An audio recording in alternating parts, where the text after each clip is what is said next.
এতিয়া দুটা এংগল হৈ গ'ল এফালে মই একাংশ জ্যোতিষীৰ লওঁ এফালে আপোনাৰো লৈছোঁ বিজ্ঞানৰো লৈছোঁ মানে সমানে মই সমানুপাতিকভাৱে চলাই গৈছোঁ কাৰণ একাংশৰ লোকবিশ্বাসটো এতিয়াও হেৰাই যোৱা নাই কিন্তু বিজ্ঞানে কয় কি এইটো একো লাভ নাই জ্যোতিষী আপুনি কওঁতে মই কৈছোঁ মই জ্যোতিষীৰ লগত ময়ো বহুত আলোচনা কৰিছোঁ কিছুমানৰ লগত তেওঁলোক মই ঠিক দোষ দিব নোখোজো ধুমকেতু ওলালে যুদ্ধ হয় বা মানুহৰ বেয়া আমি যেতিয়া আকাশত দেখোঁ এটা ডাঙৰ এটা টুকুৰা এটা দেখোঁ লগত এডাল নেজ এডাল দেখোঁ সেইকাৰণে গতিকে নেজে সৈতে এটা মূৰ দেখা পাওঁ আগৰ দিনৰ মানুহে এইবিলাক ভূত গা নাই মূৰ এটাৰ সৈতে নেজ এডাল বা চুলিখিনি তেনেধৰণে ভাবিছিলে গতিকে মানে এইটো এটা অশুভ বস্তু নমস্কাৰ স্বাগতম জনাইছোঁ এটা নতুন ভিডিঅ'ৰ পাছলৈ আজি আকৌ এবাৰ মোৰ সৈতে আছে বিশিষ্ট বিজ্ঞানী আৰু অধ্যাপক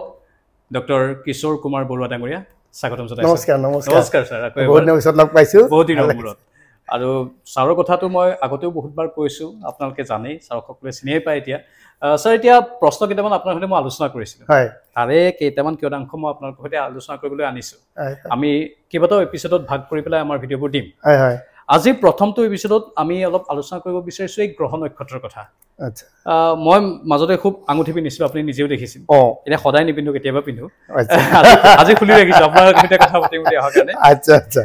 এতিয়া এই মানুহৰ জীৱনত আকাশৰ গ্ৰহ নক্ষত্ৰ আৰু ৰাশিমণ্ডলবোৰৰ প্ৰভাৱ সঁচাকৈ আছেনে আপুনি কি কয় কাৰণ আমিতো আঙুঠি পিন্ধো পাথৰ পিন্ধো ডিঙিত বিভিন্ন মালা পিন্ধো হাতত ব্ৰেচলেট পিন্ধো এইবোৰৰ প্ৰভাৱ কিমান আপুনি মই গালি খাই মাৰিবহে মই বিজ্ঞানৰ দৃষ্টিভংগীৰ পৰা কৈছোঁ আচলতে তাত কেইবাটাও দৃষ্টিভংগীৰে চাব পৰা যায় মই প্ৰথমতে কৈ লওঁ কথা এটা দেই যে ধৰক আমাৰ ঘৰত ককা আছে ধৰক একদম বয়সীয়া মানুহ চুৰ ডকাইত আহিলে তেওঁ আচলতে একোৱে কৰিব নোৱাৰে কিন্তু আমাৰ এটা সাহ যে ককা আছে ঘৰখন মোৰ একো নহয় তেনেকুৱা ধৰণৰ কথাটো অকণমান মই সেইখিনি পিছত ক'ম বাৰু সেইকাৰণে কৈ লৈছোঁ মানে কেনেকুৱা এতিয়া ধৰক মই এতিয়া জ্যোতিৰ্বিজ্ঞানৰ চৰ্চা কৰি ভাল পাম বা জ্যোতিৰ্বিজ্ঞান চৰ্চা কৰোঁ সেইফালৰ পৰা যদি চাই গ্ৰহৰ প্ৰভাৱ মানে ডাইৰেক্টলি গ্ৰহৰ প্ৰভাৱ বা নক্ষত্ৰমণ্ডলৰ কোনো প্ৰভাৱ নাই মানুহৰ শৰীৰৰ ওপৰত কোনো প্ৰভাৱ নপৰে কথাটো এনেকুৱা যে মানুহে আচলতে আঙুঠি যে আমি কওঁ যে গ্ৰহৰ প্ৰভাৱ এতিয়া কথা হৈছে গ্ৰহ বুলি ক'লে কোনকেইটাক আমি গ্ৰহ বুলি কৈছোঁ আমি আকাশত দেখা যে বা সৌৰজগতৰ যিকেইটা গ্ৰহ সেইকেইটাই গ্ৰহ নে বেলেগ গ্ৰহ যদি জ্যোতিষীৰ মতে বেলেগ গ্ৰহ তেতিয়া মোৰ ক'বলৈ একো নাই কিন্তু যদি আকাশত দেখা গ্ৰহকেইটাকে তেওঁলোকে এই গ্ৰহৰ প্ৰভাৱ বুলি কয় তেতিয়াহ'লে তাৰ কোনো প্ৰভাৱ নাই কথাটো এইকাৰণে কৈছোঁ যে আমি যিহেতু নৱগ্ৰহ বুলিয়ে কওঁ আচলতে আগৰ দিনৰ মানুহে পৃথিৱীখন স্থিৰ বুলি ভাবিছিলে আৰু পৃথিৱীৰ চাৰিওফালে অন্যান্য নক্ষত্ৰ বা গ্ৰহবিলাক ঘূৰে বুলি ভাবিছিলে সেই সময়ত নক্ষত্ৰবিলাকে এটা নিৰ্দিষ্ট গতিত গতি কৰি থাকে আকাশত আচলতে পৃথিৱীখনে ঘূৰি থাকে কাৰণে সেইটো হয় আৰু গ্ৰহবিলাকে তাৰ বিপৰীতে অলপ বেলেগ ধৰণৰ গতি এটা হয় সেইকাৰণে সেই যিবিলাকৰ গতিটো অলপ বেলেগ ধৰণৰ তৰাবিলাকতকৈ সেইবিলাকক গ্ৰহ বুলি কৈছিলে ৱাণ্ডাৰ্ছ আচলতে গ্ৰহ বুলি কৈছিলে সেই গ্ৰহবিলাক কি কি আছিলে এটা সূৰ্য আমি জানো সূৰ্যটোতো গ্ৰহ নহয় এইটো নক্ষত্ৰহে সূৰ্যটোক গ্ৰহ বুলি কৈছিলে তাৰপিছতে আমাৰ সোম যিটো আমি সোম বুলি কওঁ আমাৰ চন্দ্ৰটো গ্ৰহ বুলি কৈছিলে সেইটো এটা উপগ্ৰহ আমাৰ পৃথিৱীৰ তাৰপিছতে বুধ শুক্ৰ মংগল বৃহস্পতি আৰু শনি এইকেইটা গ্ৰহ বুলি কৈছিল তাৰমানে 7টা হ'ল পৃথিৱী কিন্তু গ্ৰহ বুলি নধৰিছিলে কাৰণ আচলতে পৃথিৱী গ্ৰহ পৃথিৱীখন যিহেতু স্থিৰ বুলি ভাবিছিলে গ্ৰহ বুলি নধৰিছিলে গতিকে এই 7টা গ্ৰহ মানে আপোনাৰ আকৌ এবাৰ কৈছোঁ সূৰ্য চন্দ্ৰ বুধ শুক্ৰ মংগল বৃহস্পতি শনি এইকেইটা 7টা গ্ৰহ তাৰ উপৰি 2টা গ্ৰহ আছিলে এটা ছায়া গ্ৰহ বুলি কৈছিলে ছায়া গ্ৰহ কি যে আমি চন্দ্ৰগ্ৰহণৰ সময়ত আৰু সূৰ্যগ্ৰহণৰ সময়ত চন্দ্ৰটোক এটা কলা ছাঁ এটাই ঢাকি ৰখাৰ দৰে লাগে সূৰ্যগ্ৰহণত কলা ঘূৰণীয়া ছাঁ এটাই ঢাকি ধৰে মানুহে ভাবিছিলে যে আকাশত এই কলা ছায়াৰ দৰে এইকেইটা গ্ৰহ আমি এনে দেখা নাপাওঁ কিন্তু গ্ৰহণৰ সময়ত এইকেইটা আগুৰি ধৰে গতিকে এইকেইটা গ্ৰহ তেতিয়াহে আমি দেখা পাওঁ সেইকেইটাক ছায়া গ্ৰহ বুলি কৈছিলে মানে ৰাহু আৰু কেতু যিহেতু মানে ছায়া গ্ৰহ অলপ ভয় লগা কথাটো সেইকাৰণে সেইকেইটা বেয়া বুলি ভাবিছিলে ৰাহু কেতু তাৰ ওপৰত বহুত মিথ আছে এইবিলাক কেতিয়াবা বাৰু আলোচনা কৰিম আজি সময় হ'বনে নাজানো এইখিনি এইকেইটা আছিলে গ্ৰহ গতিকে এইকেইটাৰ পৰা আমি জানো যে ৰাহু আৰু কেতু কোনো গ্ৰহ নহয় এইকেইটা আচলতে পৃথিৱীৰ ছাঁ চন্দ্ৰত পৰে চন্দ্ৰগ্ৰহৰ নামত আৰু সূৰ্যগ্ৰহৰ নামত চন্দ্ৰৰ ছাঁ পৃথিৱীত পৰে সেইটোৱে হৈছে পৰিঘটনা গতিকে তাতে সেইটো গ্ৰহৰ কথা নাই আৰু বাকীকেইটা গ্ৰহ যিহেতু চকুৰে আমি দেখি আছোঁ বৃহস্পতি শনি গোটেইকেইটাৰ তাৰ প্ৰভাৱ পৰিবলৈ এইকাৰণেই নাই যে প্ৰভাৱ পৰিবলৈ তাৰ পৰা ৰিফ্লেকশ্যন হোৱা লাইটটো আমাৰ তাতে পৰে বাকী একো ৰেই নপৰে এতিয়া সেই লাইটটো ক'ৰ পৰা আহে সেইটো সূৰ্যৰ পৰা ৰিফ্লেকশ্যন হোৱা লাইটটোৱে আমাৰ তাতে পৰে এতিয়া সূৰ্যৰ পৰা ডাইৰেক্টলি যিটো পোহৰ আমাৰ তাতে পৰে আমি সূৰ্যৰ পোহৰত আমি গোটেইখিনি জীৱ জগত বাচি আছোঁ সেই ৰেখিনিয়েই অন্য গ্ৰহকেইটাত পৰি ৰিফ্লেকশ্যন হৈ পেলাই আমাৰ গাত পৰে আৰু পৰেও পৰে ইমানেই কম যে তাৰ সূৰ্যৰ ৰেৰ তুলনাত একোৱেই নহয় গতিকে তাৰ প্ৰভাৱ একো থাকিবই নোৱাৰে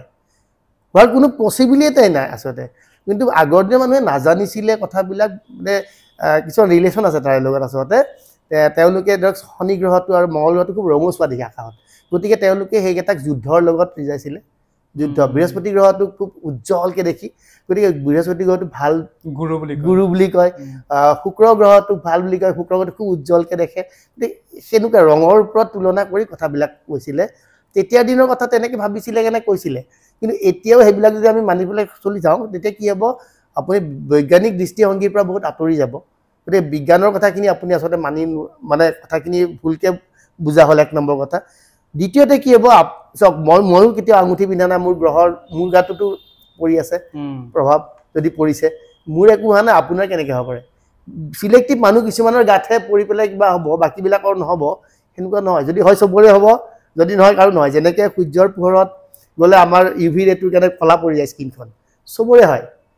কেইজন পাৰ্টিকুলাৰ মানুহৰ কাৰণে নহয় সকলোৰে কাৰণে হয় আৰু ভিতৰত থাকিলে কাৰোৱে নহয় ঠিক তেনেকৈ গ্ৰহৰ যদি প্ৰভাৱ থাকিলে হয় সকলোৰে হ'ল হয় মাত্ৰ কেইজনমান মানুহৰ কাৰণে নহ'ব কাৰোবাৰ কাৰণে হ'ব আৰু এই আঙুঠিটো পিন্ধাৰ লগে লগে এইটো ৰেটো আহি তাতে পৰিব সেনেকুৱা ধৰণৰ কনচেপ্ট ভুল কনচেপ্ট অন্য একো নহয় পিন্ধি আছে ঠিকে আছে আপুনি পিন্ধে মনত মই যে কৈছোঁ ককাৰ কথাটো এইকাৰণে কৈছোঁ যে মনত এটা সাহ যে এইটোৰ পৰা মোৰ ভাল হ'ব সেইখিনিলৈকে মোৰ ক'বলৈ একো নাই যে পিন্ধাৰ লগে লগে আপোনাৰ যদি দুখ দুৰ্গতি আছিলে আপোনাক ক'লে যে পিন্ধিলে এইটো পাঁচ মোৰ একো আৰু প্ৰব্লেম নহয় আপুনি মনত সাহ পালে কিবা কথাত যদি আপোনাৰ আঙুঠিটো হেৰাই গ'ল বা পৰি গ'ল আপোনাৰ কেনেকুৱা লাগিব মনটো যে মোৰ এতিয়া কি হ'ব মোৰতো এইটো আঙুঠিটো নাই আজি পৰা মোৰ আপোনাৰ মনটো আৰু তলত গুচি যাব বহুত বেছি বেয়াৰ ফালে গুচি যাব পাৰে সেইকাৰণে সেইবিলাক নলৈ নিজৰ আত্মবিশ্বাসটোক আগুৱাই নিবলৈ যে মোৰ আত্মবিশ্বাসটোক যিমান পাৰে ষ্ট্ৰং কৰক বঢ়িয়া কথা কৈছিল সেইটোৱে মই বহুতক লগ পাওঁ এতিয়া দুটা এংগল হৈ গ'ল এফালে মই একাংশ জ্যোতিষীৰ লওঁ এফালে আপোনাৰো লৈছোঁ বিজ্ঞানৰো লৈছোঁ মানে সমানে মই সমানুপাতিকভাৱে চলাই গৈছোঁ কাৰণ একাংশৰ লোকবিশ্বাসটো এতিয়াও হেৰাই যোৱা নাই কিন্তু বিজ্ঞানে কয় কি এইটো একো লাভ নাই জ্যোতিষী আপুনি কওঁতে মই কৈছোঁ মই জ্যোতিষীৰ লগত ময়ো বহুত আলোচনা কৰিছোঁ কিছুমানৰ লগত তেওঁলোকক মই ঠিক দোষ দিব নোখোজোকে কিন্তু কিছুমান কথাত মানে তেওঁলোকৰ এটা কেলকুলেশ্যন আছে সেইমতে কৰি যা তেওঁলোকে ভাবে যে এইটো হয় সঁচা কথা বুলি ভাবে কিন্তু ভাবিলে এইটো নহ'ব এটা ভুল তথ্য এটা লৈ পেলাই আমি যদি বেলেগক কথাবিলাক কৈ থাকোঁ মই নজনাকে অজানিতে মই মিছলিড কৰি থকা যেন নহ'ব জানো সেই কথাটো কৰিব নালাগে গুৰুত্বপূৰ্ণ কথা আৰু এতিয়া আপুনি গ্ৰহ নক্ষত্ৰৰ প্ৰভাৱ নাই বুলি কৈছে মানে মানুহৰ ওপৰত সূৰ্য গ্ৰহণ আৰু চন্দ্ৰ গ্ৰহণৰ কিবা প্ৰভাৱ থাকে নেকি বাৰু সেইটো এটা বৰ ইণ্টাৰেষ্টিং কথাটো আপুনি চাব জেনেৰেলি সূৰ্য গ্ৰহণৰ সময়ত বা চন্দ্ৰ গ্ৰহণৰ সময়ত মানুহে খোৱা বস্তুবিলাক ৰান্ধি থৈছিলে পেলাই দিয়ে বা থৈ দিয়ে তাৰপিছতে বাহিৰলৈ নোলায় গা ধুৱে আচলতে কি আপুনি খুব ভালকৈ যদি লক্ষ্য কৰে ঠিক সূৰ্য গ্ৰহণৰ সময়ত একদম শেষৰ মুহূৰ্তত যে গ্ৰহণ একদম ফুল পূৰ্ণগ্ৰাস হ'ব আৰু পিছৰ একদম তাৰ আগমুহূৰ্তত আৰু ঠিক পূৰ্ণগ্ৰাস হৈ যোৱাৰ পিছ মুহূৰ্তত একদম চন্দ্ৰৰ কাষেদি যিখিনি পোহৰ আহিব একদম খুব ক্ষীণ এটা পোহৰৰ অংশ এটা পৃথিৱীত পৰে আহি পেলাই এইটো বিস্তৃত হয় তাতে ডিফ্ৰেকশ্যন হোৱা বুলি কয় তাৰমানে কি হয় আপুনি যদি এখন সৰু স্লিট এটা তাৰ মাজতে পোহৰ এটা পাৰ কৰি দিয়ে মানে বিস্ফোৰণ হৈ পেলাই তাতে আৰু মানে ডিফ্ৰেকশ্যন হৈ পেলাই তাত কিছুমান কলা বগা পতি কিছুমান হয় সৃষ্টি হয় এইটো ডিফ্ৰেকশ্যন বুলি কয় ফিজিক্সৰ ভাষাত পদাৰ্থ বিজ্ঞানৰ ভাষাত এই একেধৰণৰ ডিফ্ৰেকশ্যন আচলতে তাৰ পৰা আহিলে ডিফ্ৰেকশ্যন হয় কিছুমান লাইট ডিফ্ৰেকশ্যন হৈ পেলাই পৃথিৱীৰ পিছত পৰিলে কলা বগা পতি কিছুমান হয় এতিয়া পতিবিলাক যেতিয়া এনে পৰে ঠিকে আছে কিন্তু যিহেতু সূৰ্যটো লগত আমাৰ মানে পৃথিৱীৰ লগতে চন্দ্ৰটো গোটেইখিনি ঘূৰি আছে গতিকে সেই ছাঁটো আচলতে সেইটো স্পীডত গৈ থাকে কাৰণ গোটেইখিনি গৈ আছে নহয় গতিকে সেই ছাঁটো যেতিয়া থাকে পতিবিলাকেও আৰু এই আমাৰ এই খুব জোৰে গতি কৰি থাকে আৰু লগতে কি হয় আমাৰ যিহেতু বায়ুমণ্ডলৰ মাজেৰে পাৰ হয় বায়ুমণ্ডলৰ বিভিন্ন স্তৰত তাৰ উষ্ণতাৰ বেলেগ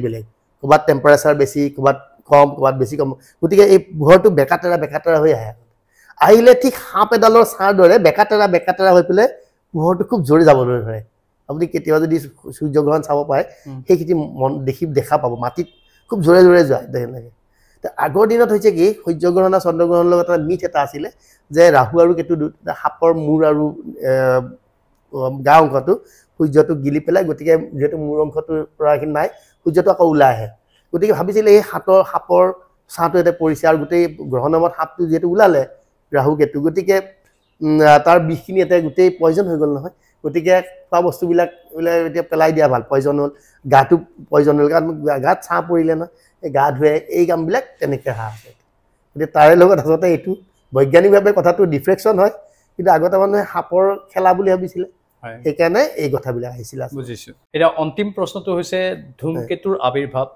বা ধূমকেতুৰ গমনে বা গতিয়ে মানুহৰ ওপৰত কিবা প্ৰভাৱ পেলায় নেকি? এই ধূমকেতু তেনেকুৱা ধৰণৰ এটা বস্তু, আচলতে এটা শিলাখণ্ড আচলতে, বহুত শিল আৰু তাত হেৰি থাকে, বৰফৰ টুকুৰা, মানে পানীৰ বৰফ হৈ থাকে। এইটো মানে এটা গোলাকাৰ ডাঙৰ বস্তু এটা, আৰু সেইটো পৃথিৱী সূৰ্যৰ চাৰিওফালে ঘূৰে আৰু বহুত বছৰৰ মূৰত আচলতে আহে, বহুত দূৰলৈ গুচি আহে, অ'ট ক্লাউড একটা দূৰৰ ঠাই এটা আচলতে আমাৰ সৌৰজগতৰ, তালৈ যায় আকৌ উভতি আহে, আকৌ যাই থাকে। অহাৰ সময়ত হয় কি এইবিলাক বাষ্পীভূত হৈ পেলাই এডাল নেজৰ সৃষ্টি হয়, কিন্তু সেইটোৱে হৈছে ধূমকেতু। আমি যেতিয়া আকাশত দেখোঁ এটা ডাঙৰ এটা টুকুৰা এটা দেখোঁ, লগত এডাল নেজ এডাল দেখোঁ, সেইকাৰণে নেজডাল সূৰ্যৰ বিপৰীতে আচলতে সৌৰৰ শক্তিয়ে মানে গোটেইখিনি ছটিয়াই দূৰলৈ পঠিয়াই দিয়াৰ কাৰণে নেজডালৰ সৃষ্টি হয়। গতিকে নেজে সৈতে এটা মূৰ দেখা পাওঁ, যে আগৰ দিনৰ মানুহে এইবিলাক ভূত গা নাই, মূৰ এটাৰ সৈতে নেজ এডাল বা চুলিখিনি, তেনেধৰণে ভাবিছিলে। গতিকে মানে এইটো এটা অশুভ বস্তু, এনেকুৱা ধৰণে ভাবিছিলে। আৰু কি হৈছিলে আগৰ দিনৰ যে ধূমকেতু খুব বেছিকৈ হৈছিলে কিয়, তেতিয়া ধৰক আমাৰ গোটেই সৌৰজগতখন ছেটেল হোৱা নাছিলতো, এতিয়া লাহে লাহে ছেটেল হৈ আহিছে, সেইবিলাক কমি গৈছে। গতিকে ধূমকেতু অলপ বেছিকৈ দেখিছিলে, আকাশবোৰ ক্লিয়াৰ আছিলে, গতিকে খুব ধুনীয়াকৈ দেখিছিলে। আৰু কেইটামান বিশেষ মুহূৰ্তত আচলতে এই কেইটামান যুদ্ধৰ মুহূৰ্ত কিছুমানত ধূমকেতুৰ আৱিৰ্ভাৱ হৈছিলে আচলতে। গতিকে ধূমকেতুৰ লগত কোৰিলেট কৰিছিলে যে ধূমকেতু ওলালে যুদ্ধ হয় বা মানুহৰ বেয়া হয়, তেনেকুৱা ধৰণৰ কিছুমান কোৰিলেট কৰি পেলাই সেই কথাবিলাক থাকি গ'ল আচলতে। সেইকাৰণে এতিয়া মানে বিশ্বাস কৰে যে ধূমকেতু ওলালে আচলতে বেয়া হ'ব। আমি ধূমকেতুটো কি যদি জানো ভালকৈ, তেতিয়া আৰু সেইবিলাক কথা মনলৈ নাহে বা ভাবিবই নালাগে এইবিলাক কথা আৰু। গতিকে সেই তেনেকৈ আহে কথাবিলাক। মানে বহুখিনি আমাৰ এতিয়াও জনমানসত এনেকুৱা ধৰণৰ কথা আছে যিবোৰ একাংশ অন্ধবিশ্বাস বুলি কয়, আপুনি যিহেতু ঠিক মই অন্ধবিশ্বাসী হয়, কিন্তু কথাটো মই অলপ আগতে কৈছিলোঁ যে মানুহে তেনেকৈ বিশ্বাস কৰি আহিছিলে, কিন্তু বিজ্ঞানটো নাজানে কাৰণে। এতিয়া কথা হৈছে কি, বিজ্ঞানটোক আমি যদি খুব ভালকৈ বুজি পাওঁ আচলতে পৰিঘটনাটো কি, তেতিয়া এই কথাবিলাকৰ বিশ্বাসৰ কথাটো নাহে, আৰু আপোনাৰ আত্মবিশ্বাসটো বাঢ়িব। বিশ্বাস নহয়, আত্মবিশ্বাসটো বাঢ়িব, সেইটোহে দৰকাৰ। সেইখিনিহে মূল কথা, সেইখিনিহে মূল কথা। ঠিকে আছে বাৰু। মানে আমি এটা কথাই বুজি পালোঁ ছাৰৰ লগত কথা পাতি, যে আমি আত্মবিশ্বাসটোহে ৰাখিব লাগে, বাকী আন কথা অন্ধবিশ্বাস ৰাখিব নালাগে, অন্ধবিশ্বাস ৰাখিব নালাগে। আৰু লগতে এটা কথা মন কৰিব, কাম কৰিলেহে আপুনি ফল পাব। মই কাম কৰিলেহে ফল, প্ৰত্যেকটো ভিডিঅ'তে কওঁ যে কাম যদি নকৰে ফল কেতিয়াও নাপায়, আৰু কাম কৰি যাওক, চাব ফলবোৰ আহি থাকিব। আচ্ছা, আপোনাক মই এটা কথা কওঁ এতিয়া, আপুনি মোক ক'লে যে আজি আঙুঠি মই পিন্ধি অহা নাই, এটাও পিন্ধা নাই, মই গালি পাৰিম বুলি কৈছে চাগে, তেনেকুৱা কথা নাই। মই কাকো নকওঁ যিয়ে আঙুঠি পিন্ধে, মই তেওঁক কেতিয়াও নকওঁ যে আঙুঠিটো নিপিন্ধিবা বা পিন্ধিবা। তেওঁক মই বুজাই দিওঁ এইটো আঙুঠিৰ যে প্ৰভাৱটো নাই বা আচলতে ঘটনাটো কি, মই বুজাই দিওঁ। তাৰপিছত তেওঁ নিজে বিশ্লেষণ কৰি কি পায় সেইটো তেওঁৰ কথা। সেইকাৰণে মই কেতিয়াও নকওঁ আঙুঠি নিপিন্ধিবা, বা পিন্ধাটোতো নকয়, নিপিন্ধিবাটোও মই নকওঁ, এইকাৰণে যে তেওঁ এটা বিশ্বাসত লৈছে। গতিকে সেইটো এটা হেৰি পায়, কিন্তু মই বুজাই দিওঁ যে এইটো আচলতে কাম নাই, তুমি আত্মবিশ্বাসটোৱে গ্ৰ' কৰা। এতিয়া আপুনি আজি আঙুঠিটো পিন্ধি অহা নাই, অন্য দিন পিন্ধে, কিবা পাৰ্থক্য হৈছে জানো আপোনাৰ? মইতো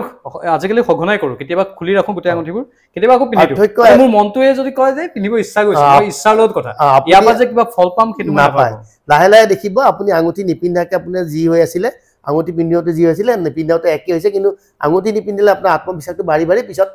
ৰিজাল্টবিলাক বেছি ভাল হয়। বৰ সুন্দৰ কথা কৈছে ছাৰ, বহুত বহুত ধন্যবাদ জনাইছোঁ। এয়া মাত্ৰ এটাহে ভিডিঅ', আৰু বহুকেইটা ভিডিঅ' আছে, চিৰিজ আহিব, সেয়েহে এই চিৰিজবোৰৰ বাবে আপোনালোকে আমাৰ এই ভিডিঅ'বোৰ চাই থাকক। আজি বিদায় লৈছোঁ ছাৰ, নমস্কাৰ। ধন্যবাদ, নমস্কাৰ।